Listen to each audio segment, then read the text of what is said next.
Super. Euh, Merci beaucoup d'être présente, de nous partager ton expertise.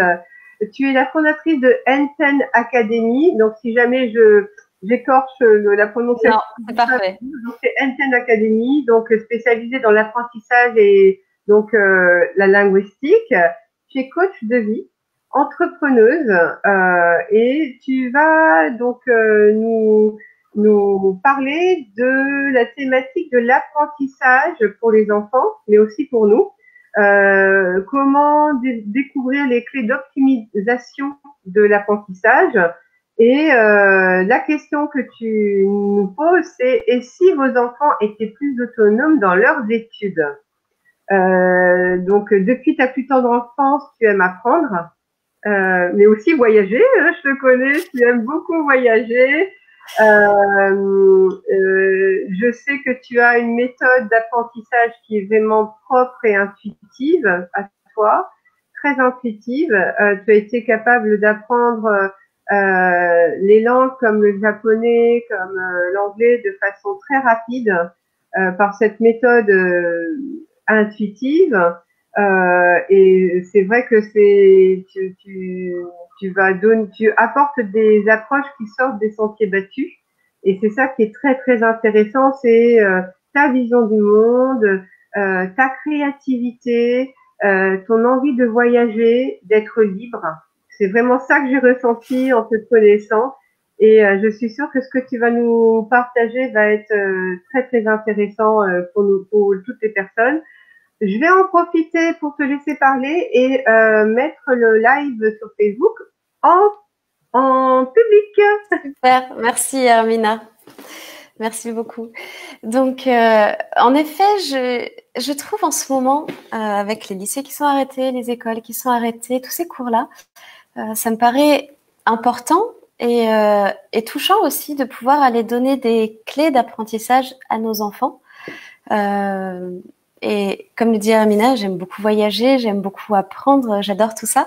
Donc, j'ai, au fil de mes voyages, de mes explorations, de ma curiosité, j'ai été découvrir le coaching mental pour sportifs de niveau. J'ai été au Japon, où j'ai appris beaucoup de techniques de méditation, de relaxation. J'ai appris le sabre, j'ai appris beaucoup de choses comme ça qui m'ont permis, avec pas mal d'autres choses, de venir petit à petit constituer mon approche, le N10. Le N10 se base beaucoup sur nos processus d'apprentissage naturels, nos processus d'apprentissage les plus efficients pour chacun d'entre nous. Et du coup, j'utilise beaucoup l'amusement, parce que c'est comme ça qu'enfant, on apprend quand on est tout petit et qu'on apprend avec de manière intuitive, de manière innée. C'est beaucoup en s'amusant et c'est aussi beaucoup en utilisant nos sens. Donc, dans mon approche, j'amène aussi à identifier est-ce qu'on est visuel, est-ce qu'on est plutôt auditif, est-ce qu'on est plutôt kinesthésique? Et chacun de ces sens, parce qu'on les a tous les trois, comment est-ce qu'il se situe à l'intérieur de nous?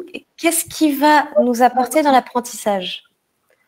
Voilà. Et du coup, dans toutes ces idées-là, j'avais envie aujourd'hui de vous partager des clés vraiment concrètes d'apprentissage qui sont faciles à mettre en place si vous avez envie.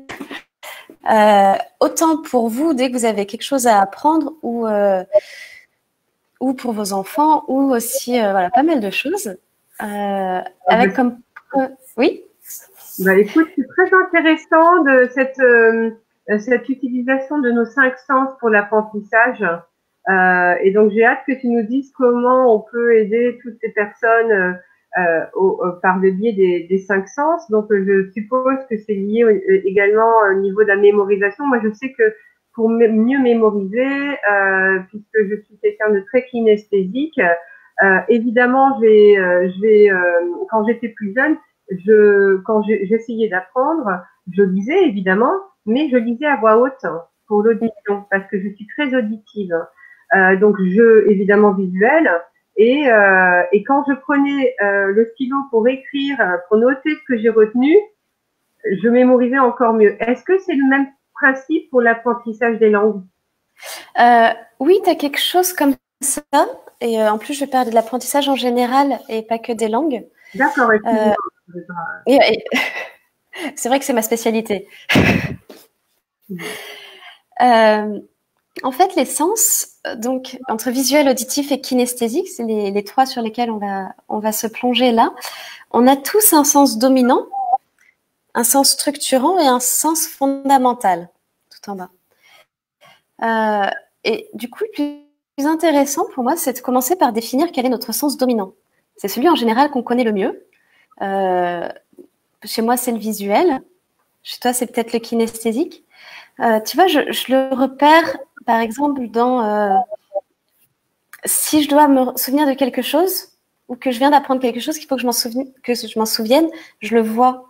Au lycée, je voyais la page de mes notes que j'avais écrites. Tu vois, j'ai cette image-là où si j'ai une musique que j'entends, la première chose, c'est que je vais associer l'image du film, la scène.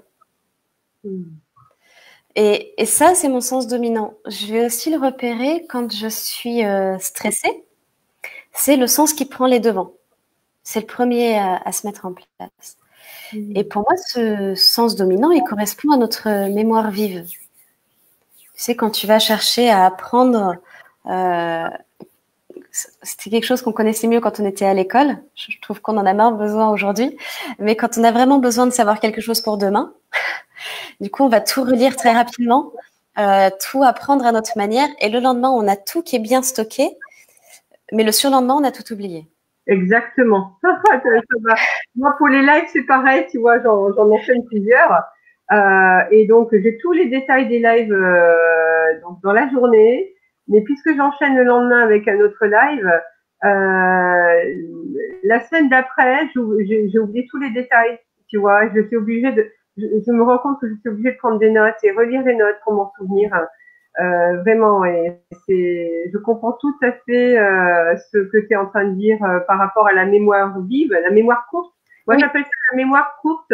Oui, c'est la même chose. Alors, j'ai une question pour toi. Oui. Comment on peut, donc là, tu nous as donné ta façon de faire, enfin, comment toi, tu as découvert ton sens dominant. Est-ce qu'il y a des clés pour découvrir notre sens dominant? Alors, il y a déjà le fait d'observer quand on cherche à se souvenir de quelque chose. Est-ce qu'on a plutôt une image? Est-ce qu'on a plutôt un son? Est-ce qu'on a plutôt une sensation ou un mouvement? Le kinesthésique, pour moi, à chaque fois, je les définis tous comme le kinesthésique, donc mouvement, toucher, sensation. On a à la fois le kinesthésique interne et le kinesthésique externe. Externe, c'est qu'on va faire des mouvements, par exemple. Interne, on va plus être dans la sensation. Peut-être que je sens que ça bouge dans mon corps ou des choses comme ça. Ça, c'est ce que je mets dans interne. Ensuite, pour auditif, c'est pareil. Je peux entendre un son ou je peux avoir un son qui passe à l'intérieur de moi, dans ma tête. Je vais chanter une chanson dans ma tête. Là, je serai en auditif interne.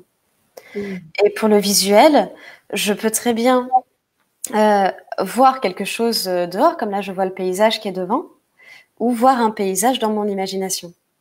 Et donc du coup, cette clé, c'est tout ce qui est interne. Donc, pour se rendre compte du dominant, on doit faire le test en interne et également en externe. Alors, en fait, pas nécessairement. Tu vois, si tu cherches à savoir, par exemple, j'ai envie de me souvenir de la musique de Mission Impossible. C'est quoi la musique de Mission Impossible? Et là, tu vas voir, est-ce que tu as la mélodie qui te vient en tête? Est-ce que tu as l'image du film? Ou est-ce que tu as la sensation au moment où il descend de l'immeuble? Moi, j'ai la mélodie. J'ai pas, oui, j'ai pas du tout. Oh, j'ai peut-être une image, mais bon, parce que je regarde pas ça. C'est le exemple. J'avoue, mais c'est impossible, j'ai dû regarder une fois, mais étant toute jeune. D'accord, je comprends. Si tu cherches à te souvenir de la musique de Titanic, du thème de Titanic. Ah ouais, bah c'est l'image. Ok. Ok. Et après, tu peux aussi chercher à te souvenir de Ça peut être de ce que tu as cuisiné ce matin. Ouais, ça va être visuel. Ou tu peux essayer de te souvenir de ce que tu as lu il y a 3 jours. Ouais, ça sera visuel. Ok, Ouais. ok. Et puis, autre chose, c'est tu arrives dans un environnement que tu ne connais pas et dans lequel tu te sens pas vraiment bien, en paix ou pleine de toi, tu vois. À ton avis, tu es plutôt dans ta manière d'être, que ce soit dans l'interaction, que ce soit dans ta manière de repérer autour de toi, tu vas être plutôt avec du visuel, avec être très attentive à tout ce que tu vois, être très attentive à tous les sons que tu entends, ou être très attentive à ce que tu ressens. Ah là, c'est le ressenti complètement. Ok. Ouais, c'est complètement le ressenti. Et, et quand tu as parlé de la lecture, j'imaginais mon contact, le contact de mes mains avec le papier. Hmm. Oui. Ok. Et du coup, quand tu repenses à la musique de Titanic, est-ce que tu as juste l'image ou est-ce que tu as aussi ce que cette image te fait ressentir? Ah ben là, je ressens pas. Voilà, là, peut-être l'image, ça va être la scène de l'homme avec la femme devant le paquebot. J'entends Céline Dion et ce que je vais pouvoir ressentir, c'est l'eau, le Ok. contact de l'eau. Ok. Ok. Ok. Et bon, dans tous les cas, on est sur entre soit visuel, soit kinesthésique sur ton dominant. Et c'est là où ça va être intéressant de voir si tu essayes de te souvenir de quelque chose qui est plus ancien. Euh, je sais pas, ça pourrait être, par exemple, un leader, pas celui de cette année, celui de l'année dernière. Oh là là, j'en ai fait plusieurs tous les 4 mois, donc Tous les 4 mois, d'accord. Bah, cherche-en. Alors pas pas le dernier où j'étais, mais celui d'avant. celui d'avant. Ok, ok, ok. Donc toi, tu as été au leader 4. Oui. Leader 3, ok, d'accord. Ok. Et là, dans tes souvenirs, c'est plutôt quoi que tu as? Ah, mes souvenirs, ça va être la danse. D'accord. La joie, Et la danse, les personnes qui sont dans des emplacements qui ne sont pas habituels, qui sortent des chaises, des groupes, voilà. La Zumba. ok. Ok. Et si tu remontes, qu'est-ce que ça pourrait être? Peut-être. Quand est-ce, c'est quand la dernière fois que tu as pris un cours, par exemple? Tu as cherché à apprendre quelque chose? Apprendre quelque chose. Ah bah, Ouais. moi, je lis énormément. Ok. Puis là, actuellement, c'est en ligne. Donc, j'apprends par le visuel, c'est sûr, en ce moment. Ok. Voilà. Et puis, j'ai appris aussi les danses marocaines en ligne il n'y a pas très longtemps. Je me suis éclatée. Je me suis éclatée. C'est très simple, mais qu'est-ce que je me suis éclatée. Voilà. Donc, il y avait la danse et il y avait, bah oui, il y avait le sport aussi, fitness. J'ai appris plein de choses, voilà. Et sinon, en ligne, des documentaires. Ok. Ok. Tu vois, après, pour pouvoir avancer sur mon approche, c'est bien déjà d'avoir une idée de quel est son sens dominant. Mais si on n'en est pas complètement certain et qu'on hésite un petit peu, c'est ok, ça va pas nous stopper là-dedans. D'accord. Donc, là, pour toi, j'ai plutôt l'impression qu'on est sur du visuel, Mhm. tu vois, avec toutes les premières questions. Et peut-être que c'est le kinesthésique. Intuitivement, personnellement, j'en suis pas sûre. Mais petit à petit, en évoluant et en avançant là-dedans, ça te permettra d'être certaine que ah non, c'est le visuel, ou alors ah non, bah, en fait, c'est le kinesthésique. Et ensuite, on va pas forcément chercher à aller déterminer la place exacte de chacun des sens, parce qu'ils vont se mettre à leur place petit à petit, et que je m'intéresse vraiment à des outils pratiques là tout de suite. Donc, c'est plutôt de se dire, d'accord, notre sens dominant, c'est celui qui s'occupe de la mémoire courte, Moi, ce qui m'intéresse, c'est de me souvenir de quelque chose pour longtemps. C'est de l'intégrer et que dans 1 an, 2 ans, 3 ans, si j'essaie de me souvenir de ça, je m'en souvienne. Donc pour ça, on va chercher à plus rentrer dans une mémoire intégrée et une mémoire durable. Donc c'est là où je vais inviter à utiliser les 2 sens qu'on n'utilise pas habituellement. Ah, Quand on cherche à se souvenir de quelque chose. d'accord. Mais moi, c'est l'auditif. Hein. Ok. Et là, je vais vraiment inviter à utiliser les 2, pas juste un des 2. Ah, d'accord. Tu vois, donc on a, chez moi, c'est le visuel pour la mémoire courte. Je sais que si tu me demandes pour demain de te raconter ce que ce livre-là, ou de te raconter le résumé de ce livre-là, je vais lire 8 fois le résumé, ça va se mettre en tête, et demain, quand je vais devoir te le redonner, je vais avoir l'image et je vais relire ce que j'ai dans ma tête, dans cette image-là. Donc ça, c'est ma mémoire courte. Alors que si je veux intégrer pleinement ce résumé-là, je vais commencer à ramener du kinesthésique et de l'auditif. Donc, je vais peut-être m'enregistrer en train de le lire, l'écouter en faisant du yoga, l'écouter en dansant, danser sur ma respiration. Je peux aussi le lire avec plein d'émotions différentes, tu vois, et le jouer avec de l'excitation, le jouer avec de la tristesse, qui fait que je mets des émotions et des sensations aussi à l'intérieur de moi. D'accord. Donc, jouer pour bien intégrer, donc ajouter des émotions pour bien l'intégrer dans la mémoire. Ah, très intéressant. Donc, en fin de compte, je peux très bien prendre le même livre et l'écouter en audible, qui s'intégrera davantage. Oui, si tu le lis comme ça, juste en visuel, tu vas le rentrer dans ta mémoire courte. En auditif. Et là, moi, je vais vraiment t'inviter à jongler entre tes 2 autres sens, voire même entre tous. Mais tu peux jongler déjà avec, tu le mets en auditif. Tu peux être attentive aux sensations dans ton corps, tu vois. Tu peux te poser comme si c'était en méditation, les yeux fermés, et puis observer ce qui se passe dans ton corps. Donc, mettre de la conscience là-dedans. Ou tu peux juste te laisser aller à bouger, à des choses comme ça en même temps que tu écoutes. Et de garder cette attention, que ce soit dans tes oreilles, que ce soit dans ton corps. Tu vois? Et ça, en fait, ça va amener une intégration. Et c'est pour ça que c'est intéressant de jongler. C'est que cette mémoire qui est plus long terme, en fait, elle se range plus dans notre inconscient aussi. Ça veut dire que si demain, je te demande de me dire, alors, ton livre que tu as écouté hier, il parlait de quoi? Tu risques de faire, alors attends, quelque chose comme ça. Exactement, oui. Tu vois?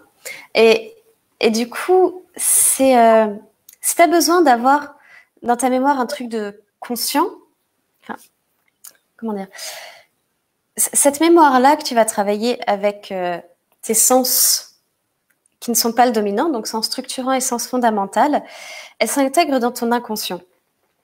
Et c'est à force de la cultiver, à force d'ouvrir ces canaux, qui vont devenir très simples et que ça va juste, les informations vont te venir, mais pas par le chemin auquel tu es habitué. Excellent, très intéressant. Tu vois, donc, mettons que tu as écouté ton livre et que tu t'es assise en méditation et que tu étais attentive à ta respiration. Et essaye de te remettre dans le même état interne au moment où tu veux te souvenir de tout ce que tu as lu. Tiens, je vais me poser, je respire et je laisse venir. C'est quoi ce que j'ai lu? Et tu verras que ce qui va revenir, c'est l'essentiel de ce dont tu as besoin. D'accord. Et pas toutes les informations non plus. Par contre, si dans 6 mois, tu te reposes et tiens, il y avait ce livre-là, qu'est-ce que j'ai appris là-dedans? Ah, ça. Ok, super. Tu vois, et c'est là où ta mémoire, elle va perdurer avec une présence et une attention aussi qui sont très riches, qui fait qu'elle va durer longtemps. D'accord. Donc, pour la lecture, par exemple, pour me mémoriser quelque chose que je viens de dire, par exemple, je lis 30 pages. Donc, oui. Visuellement, c'est intégré parce que c'est mon dominant. C'est ça. Toi, tu me conseilles d'utiliser donc l'auditif et le kinesthésique. Donc, éventuellement, le lire debout. Oui, en pourquoi bougeant. pas? Ouais, Non, super. et le lire aussi à voix haute. Voilà, Et donc là, j'ai l'auditif, j'ai le kinesthésique et j'ai le visuel en même temps. exactement. Et est-ce que je peux le faire en un après l'autre? C'est-à-dire, je vais lire d'abord. Par exemple, je lis Oui. systématiquement le soir avant de me coucher, j'ai besoin de lire. C'est un Mhm. apaisement pour moi incroyable. Euh, est-ce que le lendemain, faudrait que je prenne note de ce que j'ai retenu et que je le relise à voix haute, par exemple, ou que je l'écoute ailleurs en auditif? Tu peux? Donc, je peux faire en temps séparé. J'ai pas besoin de le faire en même temps, tout ça. Tu peux tout à fait. En fait, tout ce chemin-là, c'est un chemin de créativité et d'exploration. Hmm. Tu vois, et quand je réfléchis à chaque fois, si tu veux te préparer pour un moment où tu dois redonner ce savoir-là, donc je me mettais à la place d'un lycéen qui doit se préparer pour un test. Euh, Moi, ce que je ferais pour amener mon kinesthésique et mon auditif, c'est que je m'enregistrerais en train de me poser des questions. Je laisserai une pause à chaque fois pour la réponse. Je lancerai ça. Et puis, je ferai des pompes. Et à chaque pompe, je donnerai une réponse. Bon, Excellent. sauf que je sais pas faire les pompes, donc je trouverai autre chose, tu vois. Mais mais il y a vraiment une histoire de créativité. Je me souviens d'un moment où je voulais, j'étais en recherche de, tiens, qu'est-ce que je pourrais bien créer comme produit? Qu'est-ce que je pourrais bien créer comme univers? C'était vraiment il y a longtemps quand je voulais commencer à être à mon compte. Et j'avais pris des grandes feuilles de papier que j'avais collées sur tous les murs, à la place des posters. Je les avais collées sur tous les murs dans ma pièce de vie. Et j'avais des feutres de plein de couleurs différentes. J'avais de la musique de salsa et de rock à fond. Et je dansais et j'écrivais mes idées une fois là, une fois là, une fois là, une fois là, de plein de couleurs différentes. Ce qui Excellent. fait que là, j'étais dans l'auditif avec la musique, j'étais dans le kinesthésique avec la dynamique, avec les mouvements, et j'étais en même temps dans le visuel avec tous les. Je faisais parfois des dessins, des cartes mentales, des choses comme ça, et que je me souviens très bien de tout ce que j'ai écrit à ce moment-là. Je me souviens très bien de ce que mon cerveau a trouvé comme idée, tu vois. Hmm. D'accord. Non, c'est très intéressant. Donc, user de la créativité pour utiliser nos sens. Vraiment, Tout à fait. on pourrait même utiliser le gustatif et l'odorat. Ah, oui, par contre, ils sont différents un petit peu ces deux-là, parce qu'ils sont directement liés aux deux cerveaux, de ce que j'ai appris, et du coup, ils vont déjà, ils ont une manière de travailler qui va être plus lente et à la fois plus rapide, mais surtout, tu vois que si tu sens l'odeur du gâteau que faisait ta grand-mère, ça te ramène instantanément tout l'émotionnel, tout. En fait, le bagage qui vient avec le gustatif et l'olfactif est beaucoup plus fort, donc ils sont beaucoup moins simples à utiliser là-dedans. Oui, exactement, tout à fait. Ah oui, oui, là, quand je pense odorat et gustatif, je pense à mon enfance. Ouais. Vraiment. Ah oui, oui, oui, oui, oui. Alors, je regarde vite fait. Nous avons pas mal de monde. Bonjour Frédéric, Dao est là. Asia nous a rejoint également. Elle nous dit, oui, je fais ça beaucoup pour apprendre. Super. Elle aussi, elle utilise, elle est professeure chorégraphe, donc j'imagine qu'elle utilise les trois sens également, l'auditif, kinesthésique et visuel. Sylvain qui nous a rejoint. Coucou Sylvain.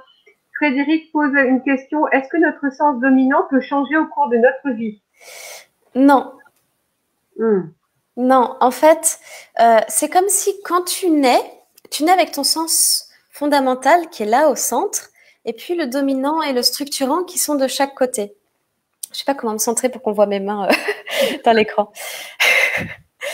Et puis ensuite, par exemple, si tu avais un fondamental, si tu as un fondamental qui est visuel, peut-être tout petit, tu voyais une coccinelle et tu pouvais passer 8 heures à regarder cette coccinelle tellement c'est fascinant. Tu vois, le fondamental, il est extrêmement lent, il prend son temps et il est extrêmement puissant. Il est N fois plus puissant que notre sens dominant. Hmm. Et du coup, tu étais comme ça petit à regarder ta coccinelle et pour la société, pour tes parents, pour autres, c'est pas productif, c'est pas. Il y a quelque chose qui tourne pas rond. Tu vois, ils voient leur enfant qui est bloqué à regarder quelque chose pendant des heures, il va pas bien. Donc non, fais pas ça ou des choses comme ça. Donc petit à petit, tu as compris, enfant, que pour t'adapter, bah tu pouvais pas être dans ton sens fondamental, dans mon exemple visuel. Du coup, tu as mis un couvercle dessus. Et puis, tu as cherché quel était le sens qui te permettait d'être le plus rapide, en fait, qui te permettait le mieux de t'adapter au monde extérieur, qui est ton sens dominant. Et du coup, l'autre est venu se placer naturellement entre les deux en structurant pour faire à la fois un lien quand il y a besoin entre le dominant et le fondamental et à la fois faire une deuxième couche protectrice. Parce qu'en fait, c'est ça, c'est que tu t'es protégé avec ton couvercle structurant et ton couvercle dominant. D'accord. Voilà. Et c'est pour ça que dans une situation de stress, on a tendance à réagir avec notre sens dominant, qui est là où on est le plus en sécurité. Et plus on arrive à s'ouvrir et à se détendre, etc., et plus on va pouvoir laisser ces sens-là se remettre à leur place sur le côté pour laisser le sens dominant revenir au centre. Fondamental, tu veux dire. Fondamental, merci. Que je suis là. Oui, super. Ah, mais écoute, c'est incroyable. On parle toujours de masques, tu vois, il y a Yves Bourbeau qui a démocratisé donc le concept de masque lié aux blessures, etc., pour nous protéger. Et là, je découvre la même chose avec nos sens. Vraiment, c'est incroyable. Je n'imaginais pas découvrir ça aujourd'hui. C'est vrai que je connaissais pas la différence entre vraiment, hein, tu me fais découvrir ça entre le sens structurant, fondamental, dominant, et je ne savais pas effectivement que le dominant était là, est un sens qui a été utilisé en adaptation, et que le structurant fait le lien et entre le fondamental et le dominant, et que en fin de compte c'est le fondamental qui se révèle dès notre plus tendre enfance, si j'ai bien compris. Alors oui, c'est le fondamental qui est notre sens essentiel, ce sera pas le bon mot, tu vois, mais notre sens le plus puissant. Et du coup, c'est comme si c'est celui qui est le plus proche de ton cœur. Voilà.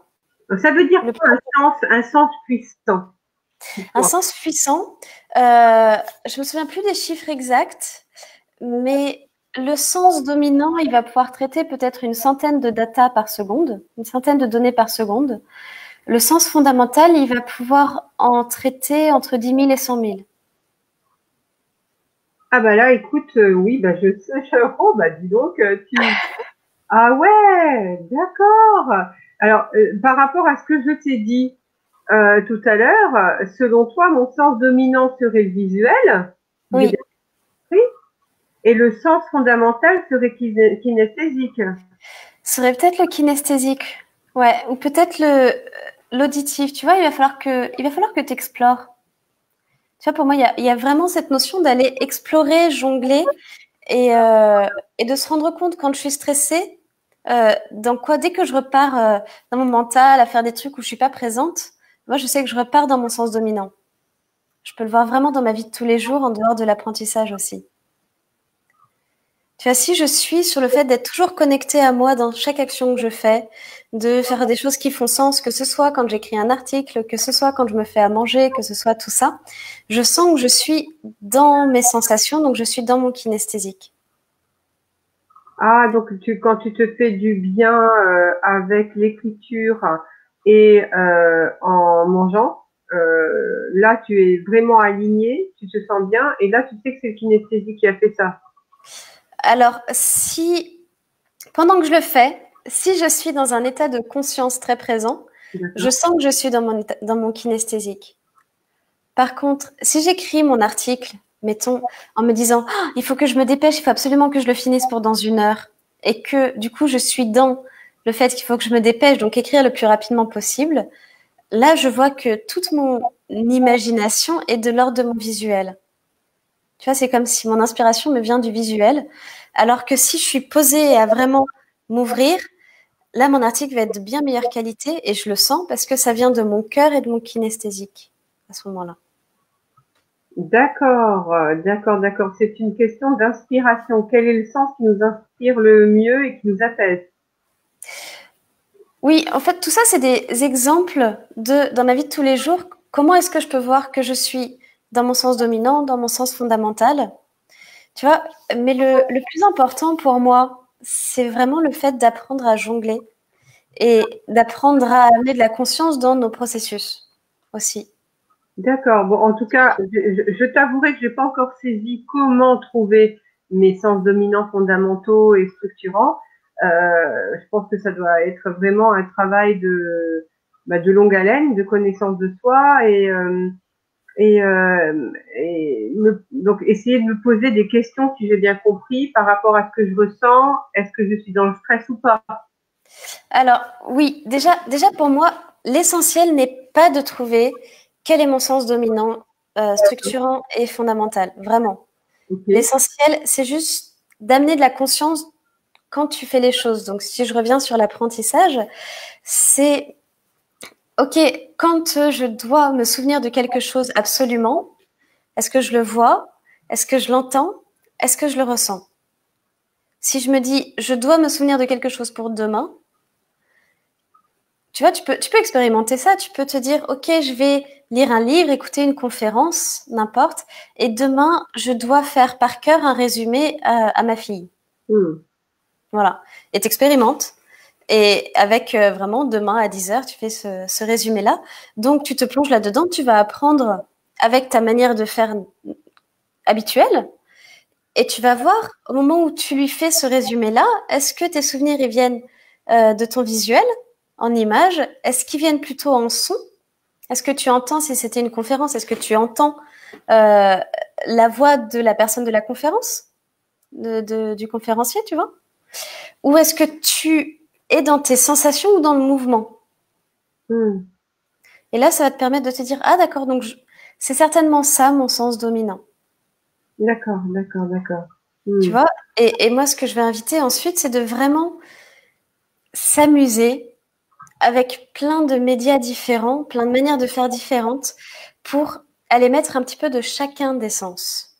Pour que même si on ne sait pas quel est notre sens dominant, même si on ne sait pas quel est notre sens structurant ou fondamental, en fait, on les utilise tous, ce qui va permettre d'avoir une intégration et une mémoire qui est plus complète, plus intégrée et qui du coup dure plus longtemps, que ce soit au niveau de la mémoire plus courte, donc qui est plus consciente, et de la mémoire qui est plus intégrée et qui est donc plus inconsciente, plus dans notre inconscient, tu vois. Donc, si tu as l'habitude d'apprendre en lisant, bah, le fait de lire à haute voix, le fait d'aller écouter des conférences, le fait de bouger en lisant, le fait de peut-être chercher ensuite une vidéo sur le sujet, une interview de l'auteur pour aussi pouvoir te connecter à lui, ce qui amène du kinesthésique, etc. Tu as plein de choses comme ça avec lesquelles tu peux jongler pour compléter l'intégration que tu as commencé à avoir avec ta lecture.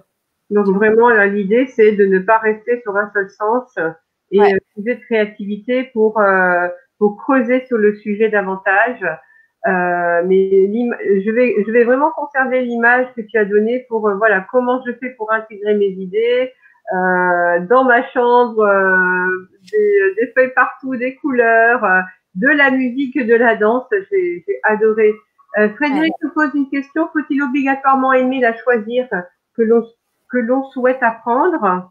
Ah, ça, j'ai pas compris. Faut-il la chose aimer la chose que l'on souhaite apprendre? Oui, c'est ça. Faut-il obligatoirement aimer la chose que l'on souhaite apprendre? Aura-t-on plus de difficultés à intégrer des informations d'un sujet qui ne nous plaît pas, mais que l'on souhaite apprendre malgré tout? Alors, est-ce qu'il faut obligatoirement aimer la chose que l'on souhaite apprendre? Oui et non.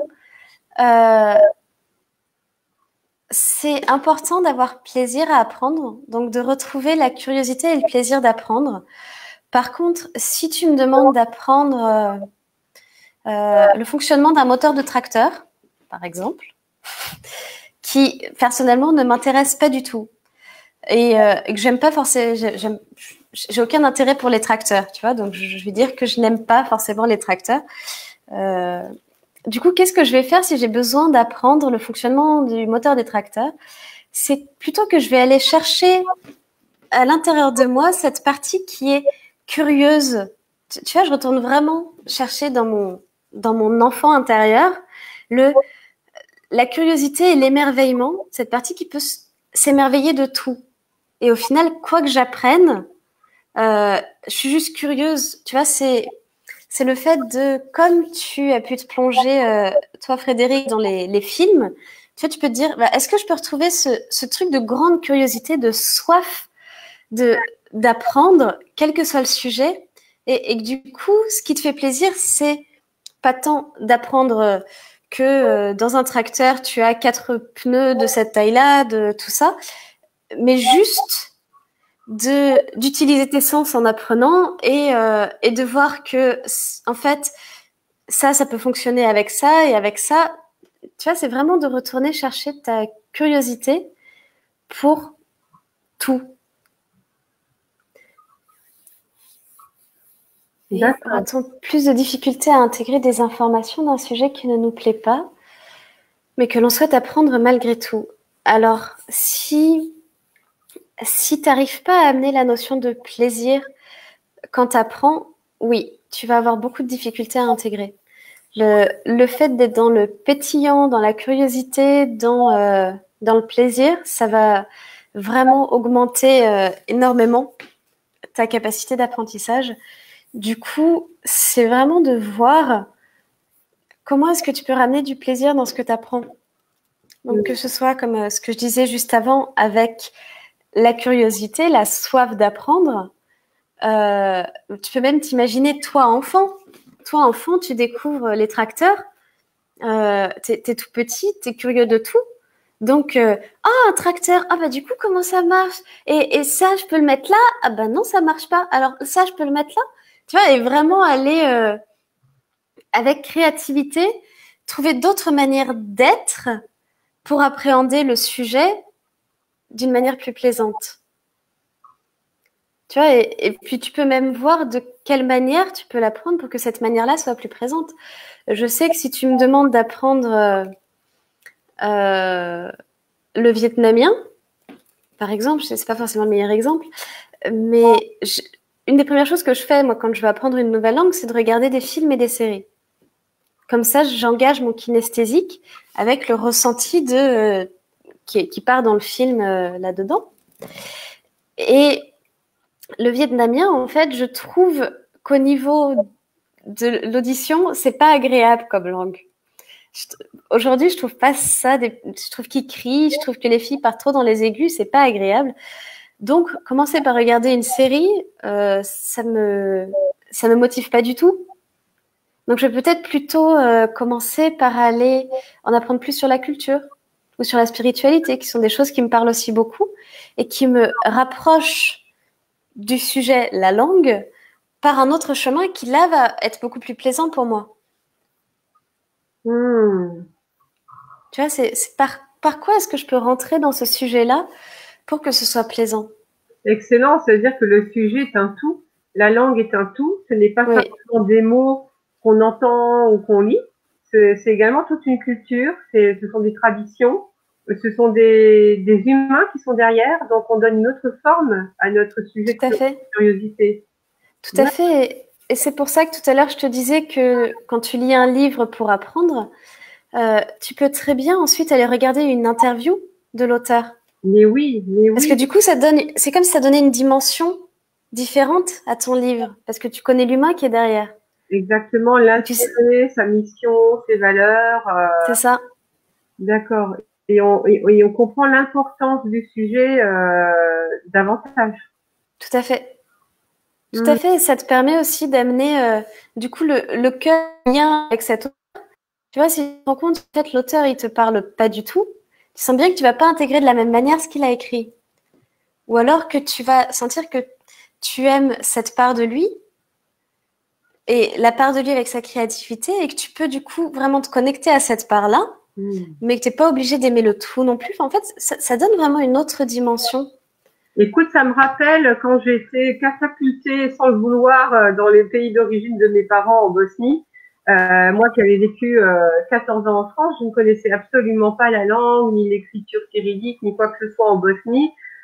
J'étais un peu dans un autre monde pour moi et je me suis retrouvée à écouter de la musique. Et quand j'écoutais la musique, c'était une musique totalement différente avec des instruments. Là-bas, l'instrument traditionnel le plus connu et national, c'est l'accordéon, s'il te plaît. L'accordéon, l'accordéon en France. Moi, je vois des balles, des personnes âgées qui dansent et tout.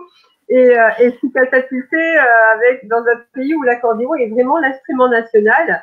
Et comment veux-tu que je sois curieuse et tout. Et dès lors que j'ai appris la langue, la signification des mots, j'ai pu comprendre les chansons, j'ai pu comprendre la musique, j'ai pu comprendre la culture, parce qu'au bout d'un an, tu commences à comprendre la culture. Écoute, au bout de quelques années, c'était le pays où je voulais terminer ma vie et d'ailleurs, je me suis mariée à un homme de là-bas. Et la musique, j'en suis devenue complètement fan. J'achetais des CD à chaque fois que j'y allais, quand j'étais retournée en France. J'achetais plein de CD. C'était même ma base pour mes cours de danse en France. Mais cette curiosité et cet amour pour la musique et la culture, pour la musique, elle est passée par la culture, vraiment, par la compréhension des mots. Donc, je te rejoins totalement dans ce que tu viens de dire, mais j'aurais jamais cru, tu vois, là, aujourd'hui, je vais certainement prendre le temps d'aller chercher des interviews des auteurs que j'ai lus, chose que je ne pas forcément fait jusqu'à présent. Il y a Asia Gemra qui dit c'est évident. Pour elle, c'est évident de le faire, mais c'est ça qui est incroyable au travers de tous les lives que j'ai pu faire. Les experts nous donnent des topics, des clés qui viennent du bon sens. Mais le bon sens n'est pas censé. C'est ça que je dis. Je sais pas si je suis d'accord. Le bon sens n'est pas censé pour tout le monde. Le simple est très difficile dans la société dans laquelle nous vivons. Faire les choses de façon simple devient difficile. Je suis désolée. Les choses qui viennent du bon sens, elles n'ont plus aucun sens dans notre quotidien aujourd'hui parce que c'est la société qui fait ça, c'est la vie qui fait ça. Donc voilà. Sofiane Reiki nous dit l'âge, le genre et le niveau intellectuel font partie aussi. Alors j'ai pas compris. Je suis pas sûre d'à quel moment exactement tu as écrit ça. C'était certainement par rapport à la question du sens dominant, tu sais. Du sens dominant. Je pense que peut-être est-ce que l'âge, le genre et le niveau intellectuel d'une personne peut influencer sur tel ou tel sens? Je pense pas. Hein. Non. Et même sur l'apprentissage. Oui, alors sur l'apprentissage, oui. Quand on est plus âgé, est-ce que quand on est plus âgé, nos sens peuvent différer? Est-ce que, puisque l'audition va être beaucoup plus faible, kinesthésique beaucoup plus faible par la vieillesse, est-ce que avec l'évolution de notre corps, de nos oreilles et tout ça, est-ce que les sens peuvent changer? C'est pertinent, hein. C'est vrai que. Ouais. Écoute, je sais pas parce qu'après j'ai pas pu expérimenter en vieillissant encore. Mais je suis pas sûre. Tu vois, si dans ton processus d'apprentissage, tu es un visuel dominant kinesthésique fondamental et que dans ta manière d'utiliser le kinesthésique, tu es beaucoup dans la danse, par exemple, et c'est ça qui te permet, dans le mouvement du corps, et c'est ça qui te permet d'apprendre durablement, tu vois, et vraiment d'intégrer profondément, et qu'en même temps, tu aimes rajouter des images dans ta tête, tu vois, par exemple, de ce que tu viens de lire, si on reste sur la lecture. Dans ce cas-là, tu as un visuel externe, ce que tu as lu. Donc, c'est cette page-là que tu vois. Et kinesthésique externe aussi. Et même si tu as 90 ans, ben, tu as toujours la possibilité d'avoir l'image de ce que tu as vu et de bouger de la manière dont tu en es capable. D'accord, donc Tu vois? même si nos sens peuvent être plus altérés avec l'âge, Ouais. euh, le dominant fondamental et structurant reste toujours les mêmes. Oui. D'accord. Oui, ça fait partie de qui l'on est. D'accord, parce qu'une personne qui, suite à un accident ou une maladie, perd le visuel. Bah, du coup, il va utiliser son visuel interne. D'accord. Tu vois, si je te donne un exemple de visuel interne, je lis un livre. Par exemple, je lis Harry Potter. Je dessine les personnages dans ma tête. Je les vois, ils ont tous une tête, une tenue, des choses comme ça. Tu vois, j'ai les personnages dans ma tête. Ça, c'est du visuel interne. Tu vois? Donc, c'est que je me remémore de ce que j'ai vu dans ma tête pendant que je lisais plutôt que des lignes en elles-mêmes.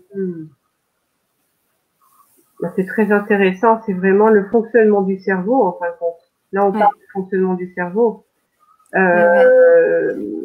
Alors, donc, comment aider notre enfant à être plus autonome dans ses devoirs? Oui.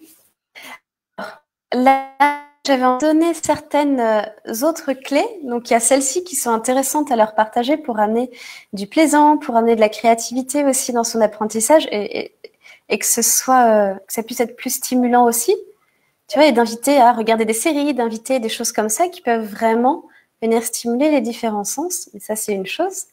Après, je voulais parler aussi du rythme, comment trouver son rythme qui est adapté dans sa manière d'étudier. C'était certaines des clés que je voulais donner.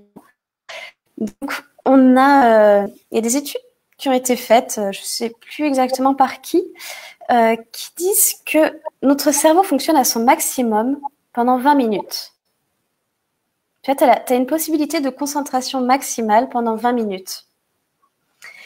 Et du coup, moi, quelque chose que j'ai fait pendant très longtemps et que je fais encore régulièrement, c'est que toutes les 20 minutes, je me chronomètre vraiment, toutes les 20 minutes, je vais faire une pause, une petite pause. Donc, c'est pas une pause où je vais aller regarder une série. Tu vois, si j'ai 20 minutes de travail, je vais avoir 5 minutes maximum de pause. Et ensuite, à nouveau 20 minutes de travail. Et dans cette pause, souvent, ce que je vais plutôt chercher à faire, c'est à bouger. À bouger, à amener de la dynamique dans mon corps. Et en fait, ça permet vraiment d'avoir déjà un rythme qui continue comme ça et qui permet déjà d'être moins fatigant.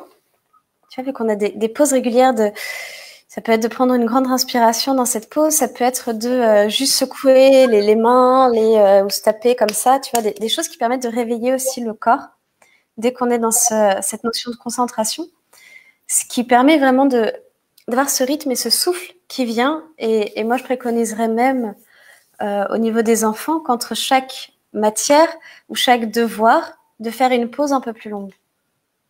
De vraiment avoir ce rythme qui fait qu'on n'est pas dans un couloir d'essoufflement, dans un tunnel où vraiment on va se fatiguer, mais plutôt dans quelque chose qui se renouvelle constamment et qui est de la dynamique et qui est de la liberté aussi. Se dire, je travaille pour 20 minutes et après, je peux regarder les notifications sur mon téléphone. C'est plus simple que de se dire, OK, il faut que je finisse tous mes devoirs et après, j'aurai le droit de regarder mes notifications. Voilà. Et puis, pour moi, il y a aussi le fait de planifier ses heures de travail, qui va être intéressant. Tu vois, dans une journée, c'était Fabien une fois qui m'a dit ça, c'est qu'une journée, c'est 3 fois 8 heures. Oui, c'est sûr. Les 8 heures, c'est même dans la nuit. Ah oui, mais du coup, tu peux te dire, j'ai 8 heures pour dormir et j'ai encore 2 fois 8 heures, alors qu'on se dit qu'une journée de travail, c'est 8 heures. Normalement, on a ça qui est intégré dans notre tête, tu vois. Mais en vrai, dans 24 heures, j'en ai 3. J'en ai 3, donc je peux en utiliser une pour dormir. Je peux en utiliser une complète pour me faire plaisir, pour manger, pour danser, pour bouger. Et je peux en utiliser une complète pour travailler. Tu vois, et du coup, comment est-ce que je vais organiser mon temps dans ça? Mais je trouve que déjà, cette perspective nous fait nous dire, ah ouais, en fait, j'ai beaucoup plus de temps que ce que je crois. Tu vois? Et du coup, là-dedans, c'est de me dire, OK, je vais expérimenter pour faire. Je suis même pas obligée de mettre 8 heures de travail. Je peux me dire que je vais faire 6 heures ou 4 heures, tu vois. Mais je vais me dire, OK, je vais tester. Qu'est-ce que ça fait si j'en mets 2 après mon petit déjeuner de telle heure à telle heure et j'en mets 2 à nouveau de telle heure à telle heure. Et du coup, à ce moment-là, quoi qu'il en soit, je me mets derrière mon bureau et je travaille. Et du coup, là-dedans, je vais avoir, donc j'ai mes 2 heures avec des pauses toutes les 20 minutes. Et à la fin de ces 2 heures, quoi qu'il en soit, je passe à autre chose.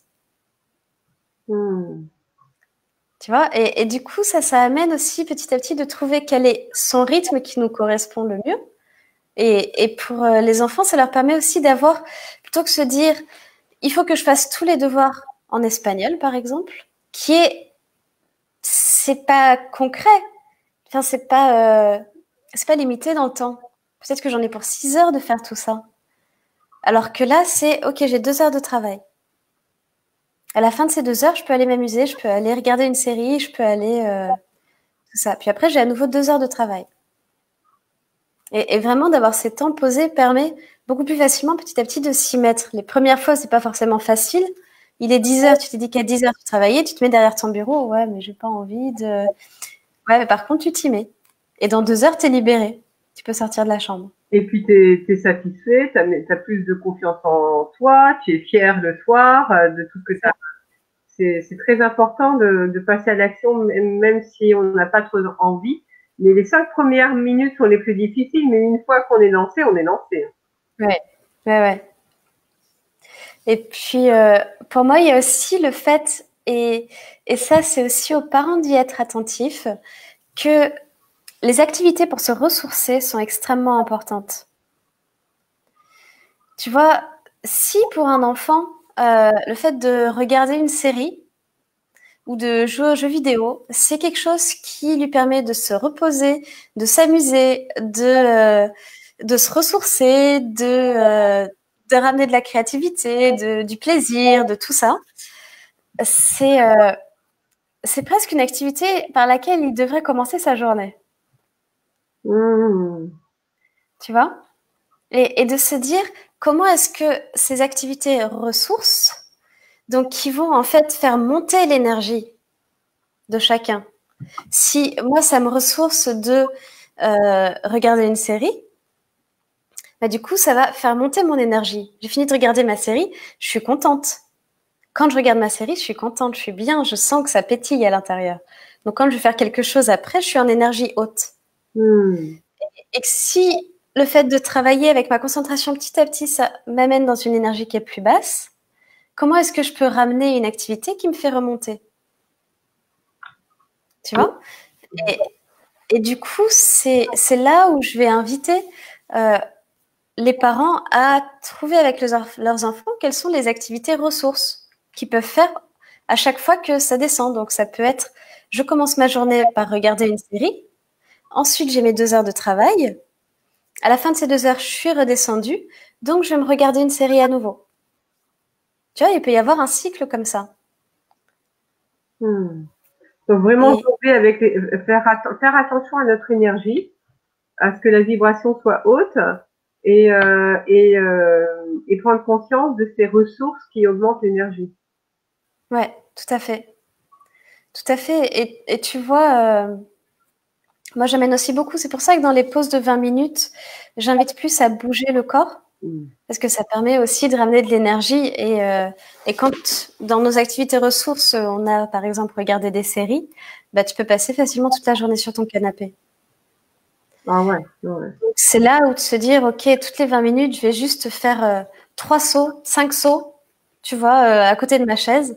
Déjà, ça va ramener petit à petit du mouvement et ça va pouvoir changer aussi cette hygiène-là, cette hygiène de vie-là. Mais c'est vraiment important pas de se dire, OK, il faut que je fasse du sport pour être d'une énergie haute. Quelqu'un qui déteste ça passera pas. Tu vois? Donc là, je suis vraiment sur un peu les premiers pas. Toutes ces clés-là, c'est les premiers pas pour trouver une bonne dynamique qui te permet d'être concentré, de rester concentré, d'être bien organisé, d'avoir quand même du plaisir dans les moments où tu vas étudier. Tu vois, donc le fait de pouvoir dire à l'enfant, OK, tu vas lister 3 ou 5 activités qui sont ressources pour toi. Si c'est de manger des chips, si c'est de regarder une série, si c'est de regarder des vidéos YouTube, si c'est d'appeler sa copine ou des choses comme ça. OK, voilà, on a les 5. Et du coup, par laquelle, tu sens que laquelle marchera mieux pour commencer la journée? Manger des chips. OK. Donc, tu prends ton petit déj, après, tu manges des chips et après, tu vas travailler pendant 2 heures. Ouais, Et ensuite, ça me rappelle un peu le sujet du livre Miracle Morning. oui, C'est vraiment ça, hein, c'est faire ce qui nous plaît le matin pour ensuite être vraiment productif après parce qu'on a l'impression qu'on s'est occupé de soi d'abord. oui, tout à fait. Et ça, je le mets par contre pas que le matin, je le mets dans tous les interstices D'accord, c'est super là-dedans, intéressant. tu Hmm. vois. Je le mets vraiment comme, c'est comme un cycle. C'est-à-dire que je commence par cette activité ressource, je fais mon temps de travail, activité ressource, temps de travail, activité ressource, temps de travail. Ah, c'est super intéressant, c'est une Tu vois. bonne vision des choses qui est ouais, qui fait vraiment sens pour moi en tout cas. Frédéric qui dit une pause toutes les 20 minutes, ça c'est intéressant, je vais tester. Yes. Super, super. Et tu vois, là-dedans, c'est aussi très important de se célébrer, comme pour les parents aussi, de pouvoir célébrer leur enfant. Hmm. C'est-à-dire que tu dis à ta fille, OK, je veux que tu fasses 3 fois 2 heures de travail aujourd'hui. On va voir ensemble à quelle heure on les met. Par contre, tu vas dans ta chambre, tu travailles et tu fais des pauses toutes les 20 minutes en te faisant des petites activités ressources par-ci par-là, OK. Mais en attendant, peut-être que tu es une maman stricte ou je sais pas, mais tu sais que t'aimes pas que ta fille regarde un film le soir après 22 heures, par exemple. Et elle adore ça. Bah, là, elle a fait sa journée. Elle a fait ses devoirs, elle a fait ses 3 temps de 2 heures dans lesquels elle a bien travaillé. Elle est contente. Bah, invite-la, elle, à se célébrer avec quelque chose qui lui fait vraiment plaisir. Et toi, en tant que parent, tu peux aussi vraiment aller reconnaître et célébrer le fait qu'elle l'a fait en lui disant, écoute, j'ai envie de te célébrer. Est-ce que tu veux qu'on regarde un film ce soir à 22 heures? On peut le regarder ensemble aussi. Ah, c'est intéressant, ça c'est féliciter aussi l'autre, se féliciter soi pour continuer les choses la fois prochaine, c'est-à-dire que la récompense nous pousse à l'action. Tout à fait. Tout à fait. Et tu vois, quand j'accompagne des adultes, j'invite vraiment tout le temps à aller se célébrer. Dès qu'on a accompli quelque chose qui est aussi petit soit-il, de se donner de la reconnaissance de l'avoir accompli et de le célébrer. Hmm. Et en même temps, quand là, ce sont des parents qui vont accompagner leurs enfants, je trouve que cette dimension que le parent célèbre son enfant de l'avoir fait amène quelque chose de particulier, quelque chose de très riche là-dedans. Hmm. Tu vois, oui, je te reconnais, mon enfant, et waouh, en même temps, merci de l'avoir fait, et félicitations à toi, et c'est génial. Et continue comme ça, regarde, je te célèbre comme ça.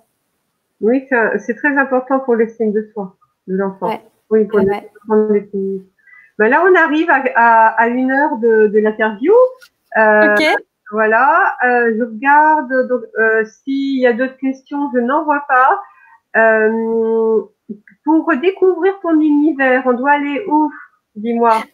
Alors là, j'ai une série d'ateliers, une série de 5 ateliers accompagnés les parents à transmettre à leurs enfants toutes ces clés d'apprentissage. Ce sont des ateliers thématiques où je vais aborder des choses comme l'organisation, comment bien s'organiser, bien se concentrer, bien se préparer et les conditions de réussite, que ce soit pour les examens, pour réussir son année, pour tout ça.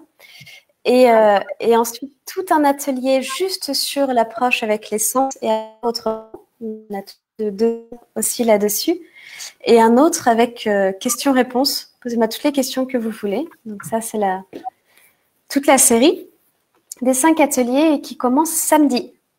Ah, Samedi. Ouais. d'accord. Et comment on peut s'y inscrire? Dis-moi. Alors là, je vais te passer le lien ici. Est-ce que je te le mets?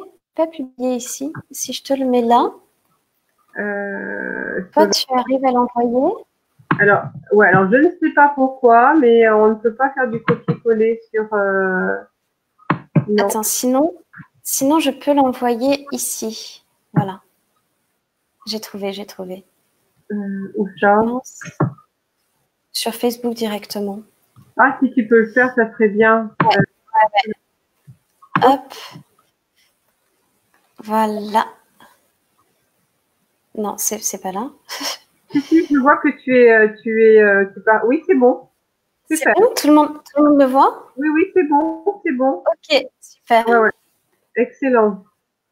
Bon, bah, très bien. Voilà. Et puis ensuite, il y a aussi mon site. Mon site, c'est Enten. Voilà. Le site. Et lui, pour l'instant, il n'est pas encore à jour, il est en train d'être préparé. Donc, vous verrez juste une page avec l'adresse mail pour me contacter.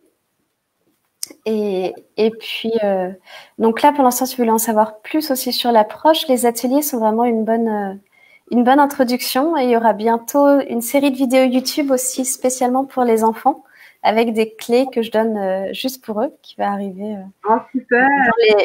Dans les jours qui viennent. Très bientôt. Excellent. Donc toutes les personnes qui ont des enfants et qui ont besoin d'accompagner les enfants dans leur apprentissage, n'hésitez pas à vous inscrire aux 5 web ateliers donc qui commencent samedi. Donc Nina vous a transmis le lien. Voilà, mais disons que est-ce que ces web ateliers peuvent concerner les personnes qui n'ont pas d'enfants? Alors en fait, oui, c'est-à-dire que je donne quand même l'accent sur le fait de transmettre ces clés aux enfants. Et j'ai été chercher toutes les clés les plus intéressantes dans cette notion d'un lycéen, d'un collégien qui a ses cours, ses devoirs à faire, son année à finir. Mais je vais donner des clés un petit peu comme celles que je vais partager aujourd'hui. Donc, tu vois bien qu'elles marchent pour tout le monde. Mais oui, bien sûr. De toute façon, voilà, moi je trouve super intéressant toute cette dynamique neuroscientifique aussi. Donc connaître le fonctionnement de l'apprentissage, du cerveau, biologiquement et puis aussi psychologiquement. Enfin, c'est très intéressant. Je pense qu'on peut, nous, en tant qu'adultes, apprendre énormément sur soi également. Donc, ben, écoute, merci beaucoup pour ce live super intéressant. J'ai appris beaucoup. Donc, merci à toutes les personnes qui nous suivent de façon régulière chaque jour sur le live. Donc, n'hésitez pas à vous inscrire donc aux ateliers qui commencent dès samedi. C'est de quelle heure à quelle heure? C'est 1 heure, 2 heures? C'est 2 heures et le premier sera samedi à 14 heures et les autres seront le jeudi à 18 heures, les suivants. D'accord, bon bah très bien. Bon bah en tout cas merci. Est-ce que ce sont des ateliers qui sont gratuits où il y a une participation? Il y a une participation, il y a toutes les informations sur la page de vente et au choix vous pouvez les prendre soit à la carte, donc avec ce thème-là ou ce thème-là, soit prendre le pack de 5 ateliers et dans ce cas-là, si vous prenez le pack de 5 ateliers, il y a en cadeau une séance de coaching individuelle de 30 minutes avec moi. Ah, super. Voilà. Bon, en tout cas, merci beaucoup, Nina. Je te souhaite une très belle journée. Prenez soin de vous et je vous dis à très vite. À très bientôt. Merci à tous. Merci Armina.